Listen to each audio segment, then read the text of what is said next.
Kuva mu masaha make yatambutse nibwo byatangiye gukwirakwizwa ku mbuga nkoranyambaga zigiye zitandukanye izi dukoresha no mu gihugu cy'u Rwanda azicaho amajwi, amafoto ndetse n'amashusho.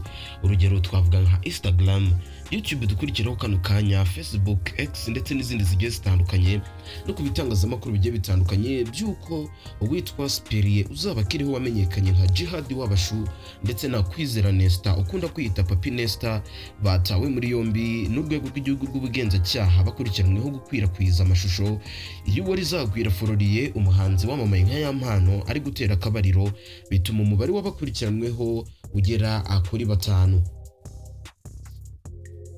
Ni amakuru twahamirijwe n'umuvugizi w'urwego rw'igihugu rw'ubugenzacyaha RIB cyangwa se Rwanda Investigation Bureau, Dr Murangira Biteri, wahamije ko ku itariki 26 z'ubwo ni mwijoro ryakeye z'ukwezi kwa 11 2025 aribwo bataye muri yombi abasore babiri bakurikiranweho gukwirakwiza amashusho ya uwo rizagwira Floriye wamamaye nka Yampano arimo gutera akabariro. Ni amashusho yagiye hanze mu minsi ishize Yampano ku mbuga nkoranyambaga, abantu bamuvuzeho cyane ndetse na n'ubu abakomeje gukwirakwiza amashusho baracyakurikirana.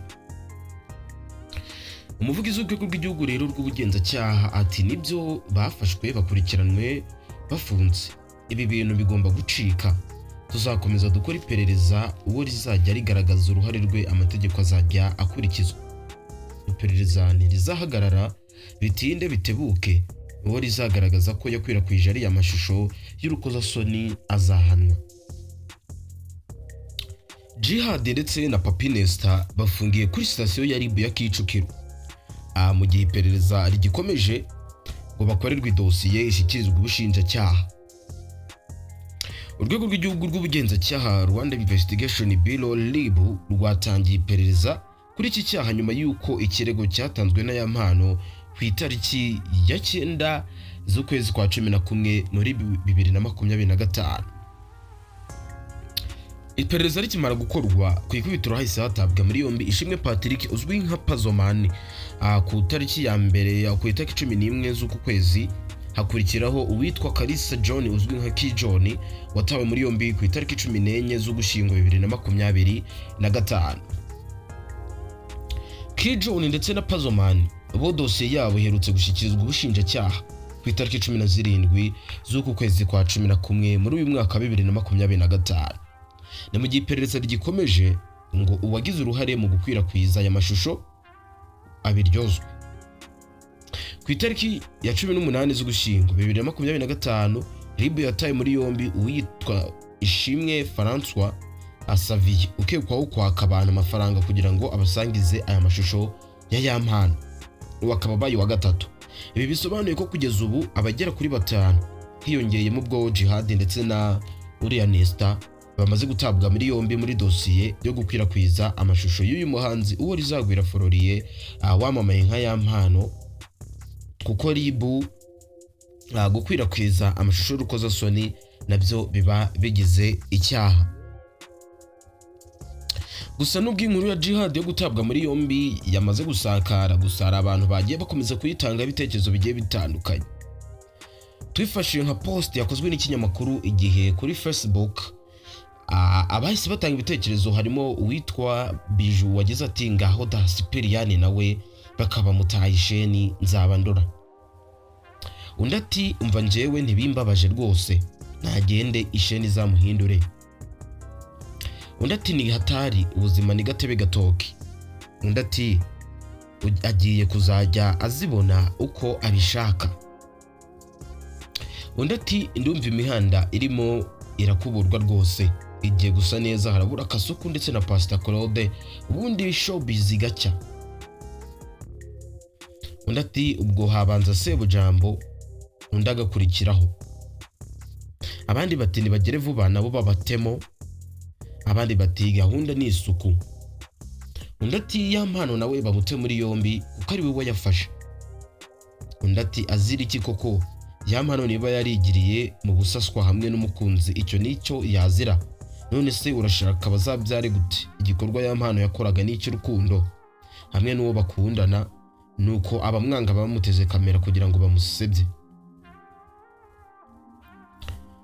undi ati abakubata muri yombi ntaribi, ariko ibyo icyo kibatera amashusho ya mpano byo ni iturufu. Uwiyita Gasuku sinzi icyo apfana na RIB, ahubwo we wagira ngo niwe RIB ikorera, kuko ntiwahangara boss. RIB sinzi niba mushinzwe iby'amashusho gusa, na Gasuku murebe uko mwamuta muri yombi. Undi ati Gasuku araje amubagire ibisiga, content ntizibura kwa wa mipango.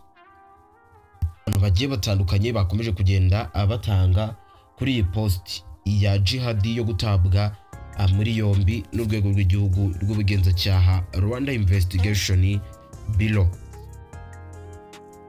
Urwego rw'igihugu rero rw'ubugenzacyaha ruracyakomeje mu gukataza gufata abakwirakwiza amashusho y'urukozasoni y'abandi, amashusho y'ubwambure, kuyasakaza n'icyaha RIB ihanira yihanukiriye. Abantu bashobora kumva batese gusakaza amashusho ni gute bihabwa imbaraga nyine cyane zo gufungwa.